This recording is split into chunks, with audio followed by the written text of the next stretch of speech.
Garoppolo has a calf injury, and it's weird because they said he injured it on the first drive of the game. Mhm. That was his best drive, and he didn't play particularly well after that, but he did run around a lot. He looked mobile and spry the rest of the first half. But then he said he thought he was going to miss a couple of weeks after the game. He looked like he was almost in tears. Yesterday on the phone, Kyle Shanahan said, that's just a contusion, and if it feels a little bit better, we'd like him to play. So mixed messages, kind of strange.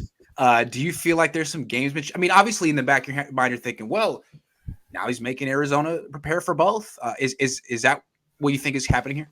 It could be. It's interesting that you and I had the conversation about the shoulder injury um, for Williams as well, right? Because remember they originally said that was an elbow, and then you Yeah. find out after the game it's a shoulder. Shoulder. You know, Yeah. so what's going on with Garoppolo? Is it really his calf? Is he really hurt? Someone asked him, "Is it your Achilles?" He's like, "Well, we'll have to wait and see on the MRI. I hope not." Right. Yeah. You know, he definitely made it. He definitely made it sound like he was going to be out for a couple of weeks. Didn't the Warriors call Kevin Durant's Achilles injury like before he popped his Achilles? Wasn't it a calf injury? It was. It was. Okay. It was. Right. It was a calf injury. So there's precedent.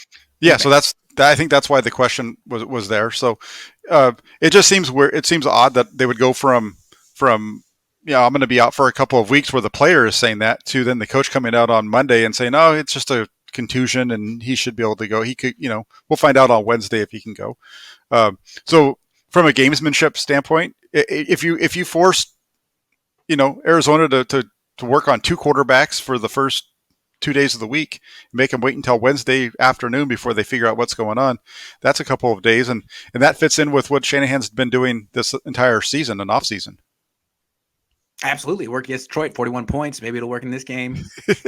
I don't know if it's gamesmanship or if it's a little bit of a game of chicken between Kyle Shanahan and Jimmy Garoppolo. I couldn't help but notice how different their tone was. Jimmy really sounded freaked by it.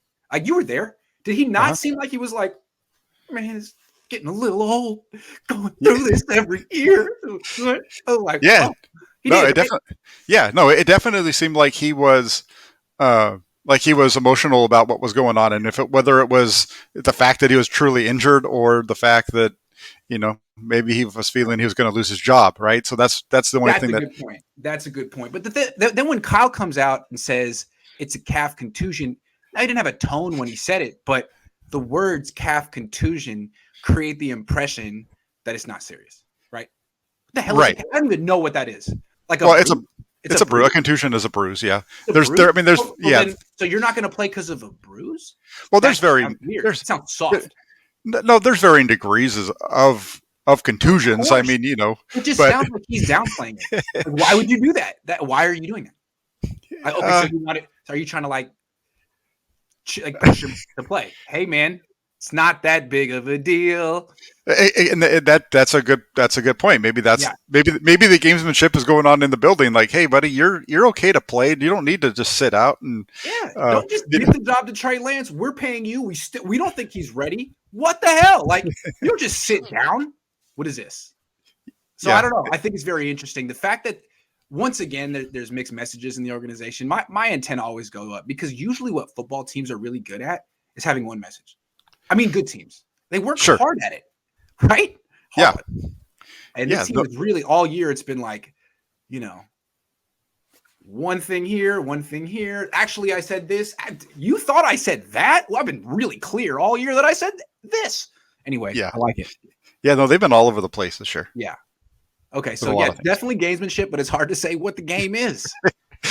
There's who knows? There's so much going on with this scenario. It's quite interesting to watch. Yeah, my dad and I call Kyle Shanahan the Hamlet of Santa Clara because he just can't make up his mind. He's constantly doing the to be or not to be soliloquy. There you go. What should I do? I don't freaking know. Should I do that? I don't know. Maybe you'll figure it out this week. All right, we got to answer some questions. Kyle Shanahan himself says, okay, Grant, me versus you for head coach. Let's throw down. I don't want your job, man. You do the job. I'm just vice president, general manager, quality control, offensive coordinator, and play caller. You can do the other thing. That's all I want is the other stuff. We can split it. Keldon says, I've been a Jimmy defender. It's Lance time. Well, that's the next topic. We're getting there. AFC West and NFC West are similar, with Chiefs last place at 2-2 record, and Niners are in the same circumstance. Is it too late or playoffs? Oh, that's also a topic. Double B Studio. Don't worry, we're going to talk about the odds of making the playoffs. This is a perfect opportunity for the Niners start trade this week and go back to Jimmy if he is not ready. That's one way to look at it. That's our next topic. We're getting there. We're getting there. You can already see how Jack's leading. Not yet. Not yet. We're almost there. Schuler says Skyler in a perfect Skyler. That's why I said Schooler. Skyler Whitehead says in a perfect world, what has to happen for Trey to solidify his spot and force Kyle and John to trade Jimmy for assets for a deep run? Well, he would have to get an opportunity to start, and he would have to knock it out of the park. And I'm not sure he's going to get that opportunity before the trade deadline, although he might. We're going to talk about that. But yeah, he would have to play so much better than he played this last game. Do you see any similarities between Cap and Lance? Yes. Should the Niners deploy Lance like they did with Cap in 2020? I see a lot of similarities. The way I know you thought of Nick Mullins. There are similarities because it's the same regime, but I went back to 2012 with Kaepernick coming in for Alex Smith. It was very similar to me. A lot of scrambling. Maybe Kaepernick even seemed a little bit more polished as a quarterback. It was his second year. He was about 25 years old, 24. Yeah, no, that's a good one. That's a good one for the way that they played in that game. Yeah. The reason I did the Mullins one was just because it happened last year against Seattle.